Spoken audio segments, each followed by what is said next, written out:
তো আসন্ন group D এক্সামের জন্য আজকের ক্লাসটি খুবই গুরুত্বপূর্ণ। তো চ্যানেলের সকলকে স্বাগতম। তো শুরু করা যাক আজকের ক্লাস। তো প্রথমে আমরা জানবো হিস্ট্রি। দিল্লির সুলতানি ও মোগল সাম্রাজ্য থেকে অনেক কোশ্চিন হয়। ঠিক আছে? এখানে কি পাবো আমরা? এখানে দাস বংশ, খলজি বংশ, তুগলক বংশ আর সৈয়দ বংশ আর লোদি বংশ শেষ। ঠিক আছে? দিল্লি সুলতানি ও মোগল সাম্রাজ্য। তো মোহাম্মদ বিন তুগলক থেকে অনেক কোশ্চিন হয়। তাম্র মুদ্রা, ভারতে প্রথম তাম্র মুদ্রা প্রচলন করেন কে? মোহাম্মদ বিন তুগলক। আরেকটা কোশ্চেন হয়, সেটা হচ্ছে দিল্লি থেকে দেবগিরি বা দৌলতাবাদের রাজধানী সরিয়ে নেন কে? মোহাম্মদ বিন তুগলক। নেক্সট, সম্রাট আকবর। আকবর থেকে অনেক কোশ্চেন আসে। বুলেন্দ দরওয়াজা গুজরাট জয়ের স্মরণে নির্মিত করেন। ঠিক আছে? বুলেন্দ দরওয়াজা সবচেয়ে বড় দরওয়াজা। পঞ্চমহল কে তৈরি করে? সম্রাট আকবর। ফতেপুর সিক্রিতে অবস্থিত এটি, আকবরের দ্বারা নির্মিত। কোশ্চেনগুলি খুবই ইম্পর্টেন্ট এগুলো। তো কোশ্চেনগুলি খুবই ইম্পর্টেন্ট। এবার প্রাচীন ভারত ও স্বাধীনতা সংগ্রাম থেকে। সিন্ধু সভ্যতা। ধলাবিরা গুজরাটে উন্নত জল সংরক্ষণ ব্যবস্থা ওয়াটার রিজার্ভিয়ার নিদর্শন মিলেছে। 2021 সালে এটি ইউনেস্কো স্বীকৃতি পায়। তাহলে সিন্ধু সভ্যতার কোথায় জল সংরক্ষণের ব্যবস্থা মিলেছে? সেটা হচ্ছে ধোলাভিরা, গুজরাটের।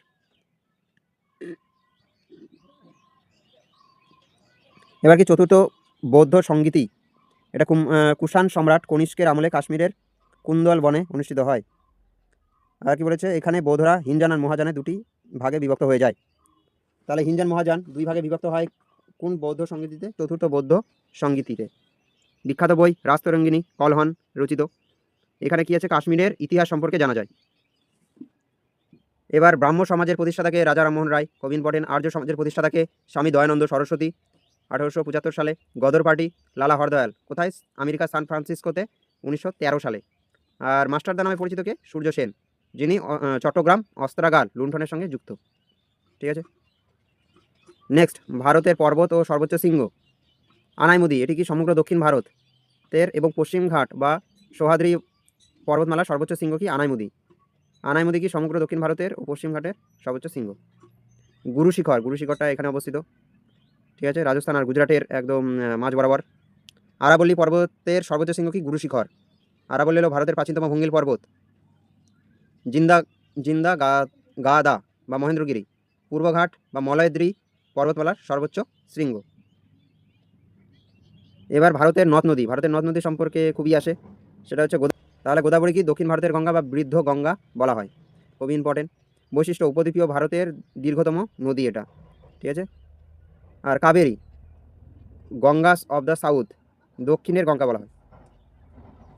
ঠিক আছে? বৈশিষ্ট্য কি? পবিত্রতার নিরক্ষে দক্ষিণ ভারতের গঙ্গা এটা। ইংরেজিতে গঙ্গাস অফ দ্য সাউথ যদি বলা হয়, সেটা হচ্ছে কাবেরীকে। নেক্সট, দীর্ঘতম পশ্চিম বাহিনী নদী হলো নর্মদা। নর্মদা হচ্ছে কোথায়? সর্দার সরোবর ড্যাম ও ধুয়াধার জলপ্রপাতের ওপর অবস্থিত এটি। গঙ্গার দীর্ঘতম উপনদী হচ্ছে যমুনা, এর তীরে আগ্রা ও দিল্লি অবস্থিত। ঠিক আছে? তাহলে গঙ্গার দীর্ঘতম উপনদী কি? যমুনা। আর দীর্ঘতম পশ্চিম বাহিনী নদী নর্মদা।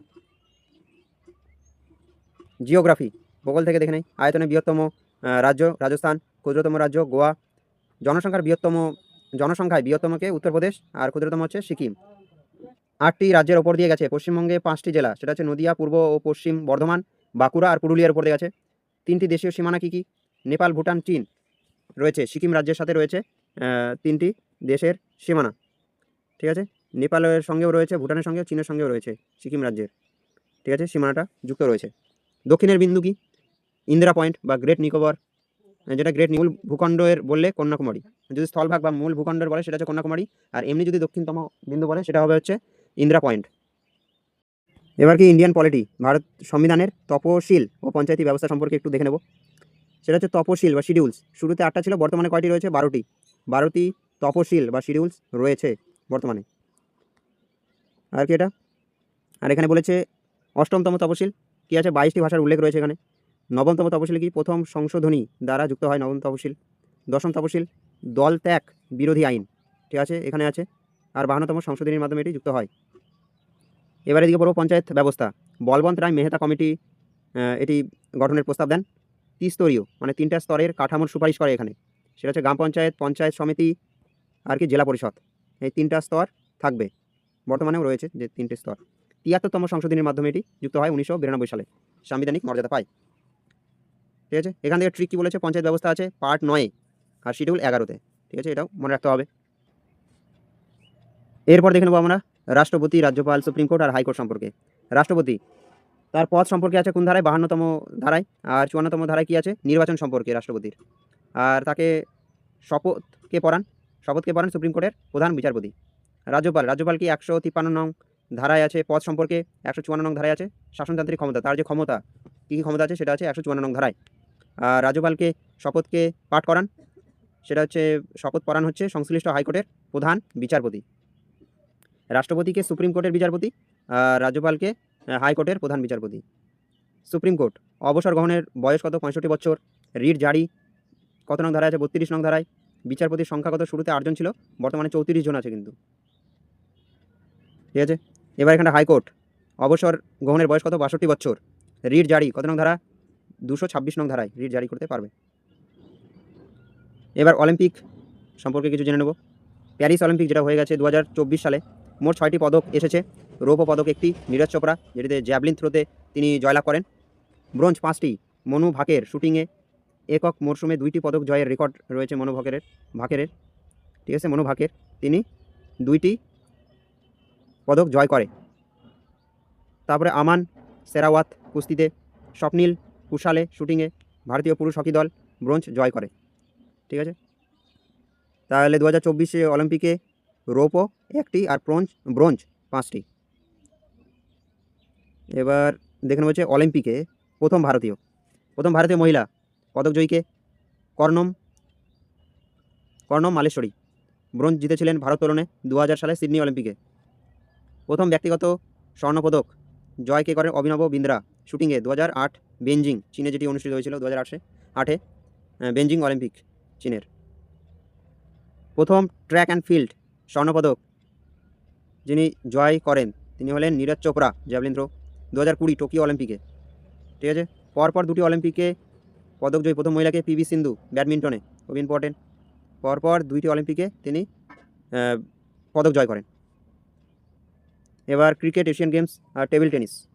ক্রিকেট টি20 বিশ্বকাপ 2024 রোহিত শর্মার নেতৃত্বে দক্ষিণ আফ্রিকাকে হারিয়ে ভারত চ্যাম্পিয়ন হয়।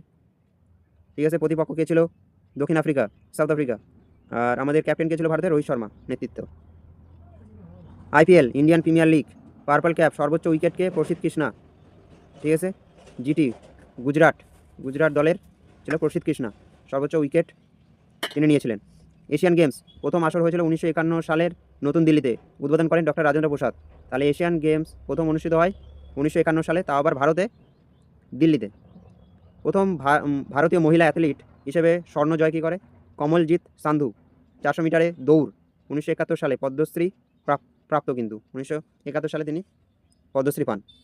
তিনি প্রথম ভারতীয় হিসাবে, মহিলা অ্যাথলিট হিসেবে এশিয়ান গেমসে স্বর্ণপদক জয় করে। টেনিস গ্র্যান্ড স্ল্যাম প্রথম ভারতীয় বিজয়ী কি? Mahesh Bhupathi. Tennis grand slam জেতেন তিনি। এরপর আর্ট অ্যান্ড কালচার থেকে পটচিত্র কি? পটচিত্র হচ্ছে পশ্চিম মেদিনীপুর, বিশেষ করে নয়াগ্রাম, বীরভূমের ঐতিহ্যবাহী লোকশিল্প এটা। ঠিক আছে, ভাওয়াইয়া গান কি? উত্তরবঙ্গের কোচবিহার জলপাইগুড়ির বিখ্যাত লোকগান এটা। ডোমনি গান কি? মালদা জেলার গুরুত্বপূর্ণ লোকসঙ্গীত। এবার ধ্রুপদী নাচ ক্লাসিক্যাল ডান্স কবি আসে ভারতনাট্যম কোথায়? তামিলনাড়ু। কুচিপুড়ি এটি অন্ধ্রপ্রদেশের। কথাকলি ও মোহিনীআট্টম কেরলের।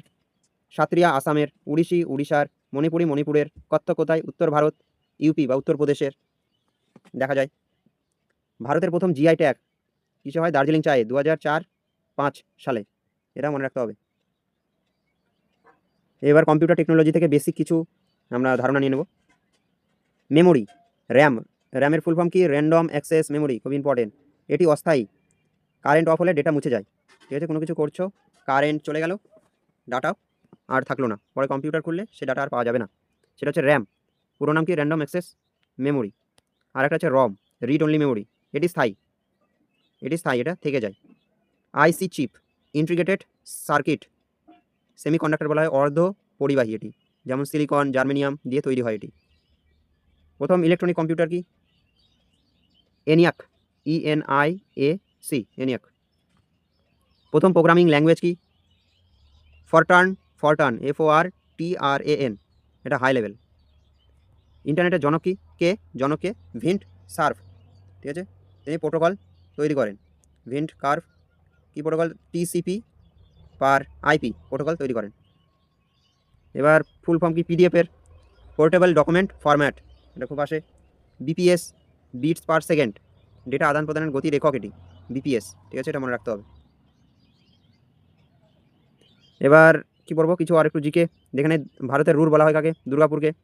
সিলিকন ভ্যালি বেঙ্গালুরুকে বা স্পেস সিটি বলা হয়। ভারতের ম্যানচেস্টার কাকে বলা হয়? খুবই ইম্পর্টেন্ট, আহমেদাবাদ। উত্তর ভারতের ম্যানচেস্টার কানপুর, দক্ষিণ ভারতের ম্যানচেস্টার কোয়েম্বাটুর। তো মনে রাখতে হবে। মৌলিক কর্তব্য কোথা থেকে নেওয়া হয়? রাশিয়া বা সোভিয়েত ইউনিয়ন থেকে গৃহীত হয় এটি।